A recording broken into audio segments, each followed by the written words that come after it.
Assalamualaikum warahmatullahi wabarakatuh. Kami dari kelompok 4 akan mempresentasikan menuju kehidupan sekuler dan negara yang menggunakan ideologi teokrasi. Sebelum itu, kami akan memperkenalkan diri terlebih dahulu. Saya Sri Rahayu. Saya Desriana. Saya Alriska Marsanda. Riyani. Saya Muhammad Hanif.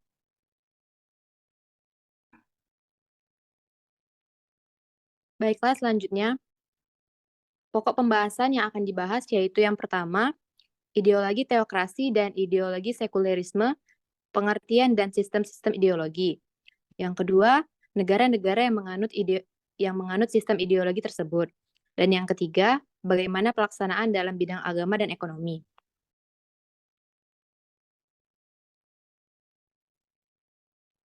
Ideologi teokrasi. Jadi maksud dari ideologi teokrasi, cara memerintah negara berdasarkan kepercayaan bahwa Tuhan langsung memerintah negara. Hukum negara yang berlaku adalah hukum Tuhan. Dengan kata lain, kedaulatan tertinggi dalam sistem pemerintahan negara berada di tangan Tuhan atau pemerintah dipegang oleh ulama atau organisasi keagamaan.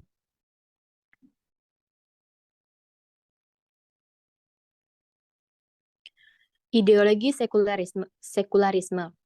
Sekularisme adalah ideologi yang menyatakan bahwa sebuah institusi atau badan negara harus berdiri terpisah dari agama dan kepercayaan. Ideologi sekularisme ini dapat menunjang kebebasan beragama dan kebebasan dari pemaksaan kepercayaan.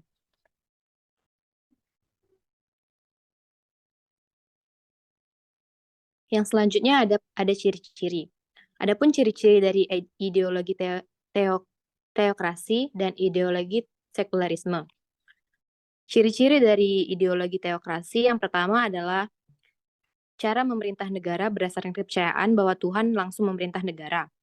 Yang kedua, pemimpin yang berkuasa merupakan pilihan Tuhan. Dan yang ketiga, hukum yang berlaku adalah hukum Tuhan. Pemerintah dipegang oleh organisasi keagamaan. Ciri-ciri dari ideologi sekulerisme, yang pertama meyakini bahwa nilai keagamaan haruslah dibedakan dari nilai-nilai kehidupan dunia dan seluruh aspeknya. Yang kedua, menyebarkan paham melalui prinsip pragmatisme dan utilitarianisme. Dan yang ketiga, kegiatan yang sifatnya politis bebas dari pengaruh agama.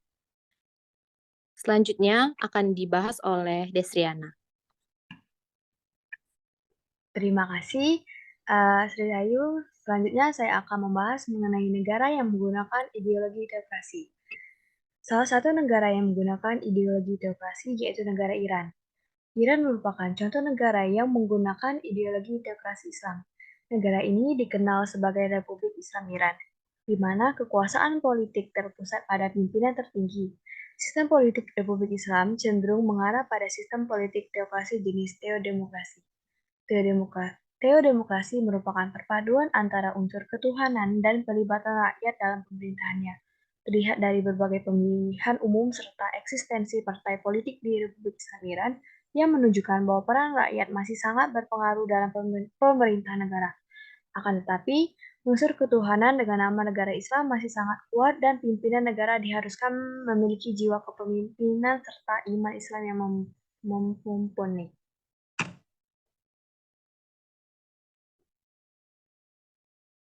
Selanjutnya, negara kedua yang menggunakan ideologi teokrasi, yaitu Vatikan.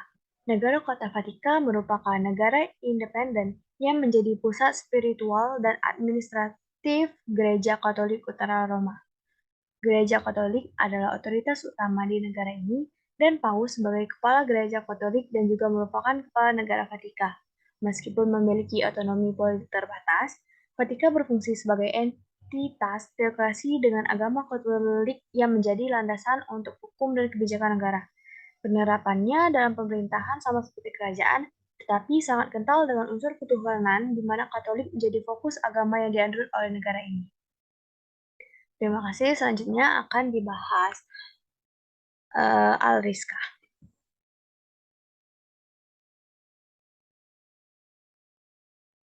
Terima kasih, Desriana. Selanjutnya, saya akan menjelaskan tentang negara yang memilih menjadi negara sekuler. Yang pertama adalah Amerika Serikat. Amerika Serikat menganut sistem pemerintahan sekuler dengan pemisahan antara agama dan negara dijamin oleh konstitusi. Pemerintahan Amerika Serikat didasarkan pada prinsip-prinsip demokrasi, kebebasan beragama, dan perlindungan hak asasi manusia. Amerika Serikat dikenal sebagai negara sekuler dikarenakan Amerika Serikat menjunjung tinggi kebebasan beragama sebagai salah satu fundamentalnya. Warga negara memiliki hak untuk mempraktikkan agama mereka tanpa campur tangan pemerintah.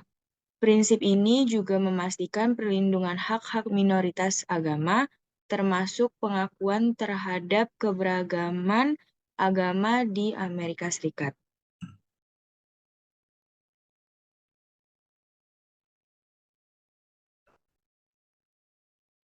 Negara selanjutnya yang memilih menjadi negara sekuler adalah negara Turki. Paham sekuler pertama kali dikenalkan pemerintah Ataturk pada 1928. Konstitusi masa ini menghapus ketentuan yang menyatakan bahwa agama negara adalah Islam.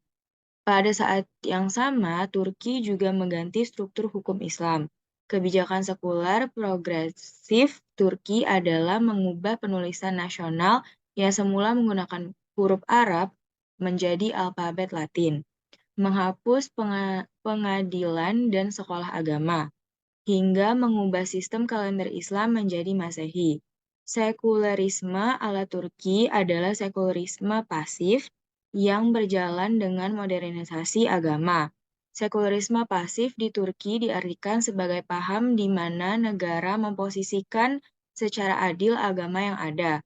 Hal ini dilakukan untuk menghormati kepercayaan dan keyakinan beragama di negara tersebut. Akan tetapi bukan berarti agama harus absen di ruang publik, tetapi negara menjadi netralisme terhadap agama dan memberi kesepakatan yang sama kepada agama-agama yang ada untuk berpartisipasi dalam urusan publik.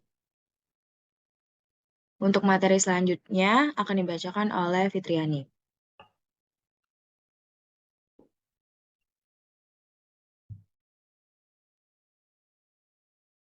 Terima kasih, Alriska. Untuk selanjutnya, saya akan membahas materi tentang pelaksanaan agama dan ekonomi dengan ideologi teokrasi.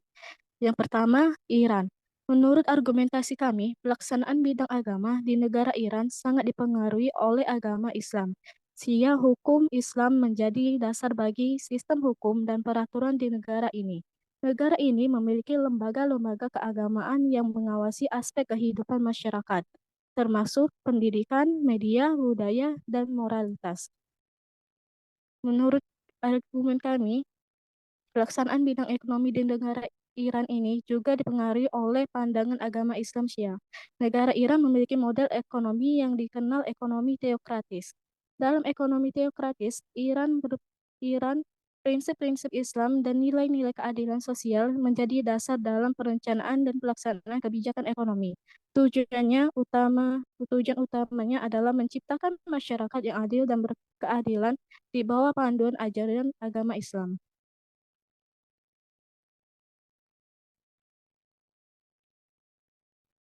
Yang kedua, Vatikan. Menurut argumentasi kami, pelaksanaan bidang agama di negara Vatikan sangatlah kuat karena sebagai sebuah negara kecil yang unik dengan fokus dan pada agama Katolik, pendekatan Vatikan terhadap agama dan kehidupan rohani memiliki karakteristik yang berbeda dengan negara-negara sekuler.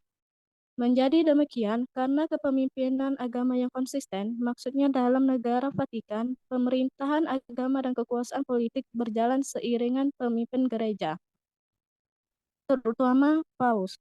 Sebagai kepala gereja Katolik, juga pemimpin gereja terutama berperan sebagai kepala negara Vatikan. Hal ini menciptakan konsistensi dan kesatuan dalam pengambilan keputusan keagamaan dan politik, memungkinkan implementasi ajaran agama menjadi prioritas utama.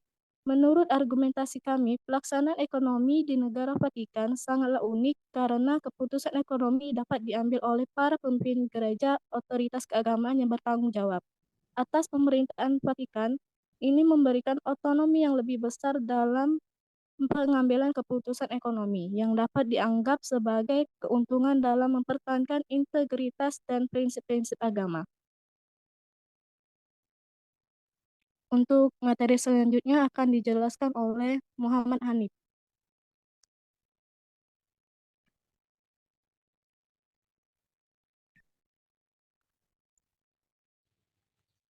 Selanjutnya, pelaksanaan agama dan ekonomi di negara-negara sekuler. Salah satunya Amerika Serikat. Menurut argumentasi kami tentang pelaksanaan agama di negara tersebut, yaitu membebaskan warga negaranya beragama. Maksudnya, Amerika Serikat dijamin oleh konstitusi dengan prinsip kebebasan beragama yang kuat. Negara ini menjunjung tinggi hak individu untuk memeluk, mengamalkan, dan menyebarkan agama pilihan mereka tanpa campur tangan oleh pemerintah.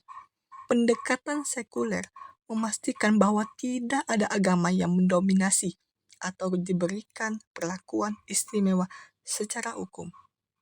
Jadi, di negara Amerika Serikat masih menerapi ideologi tersebut karena didasarkan pada prinsip-prinsip pemisahan agama dan negara yang tercantum dalam konstitusi mereka.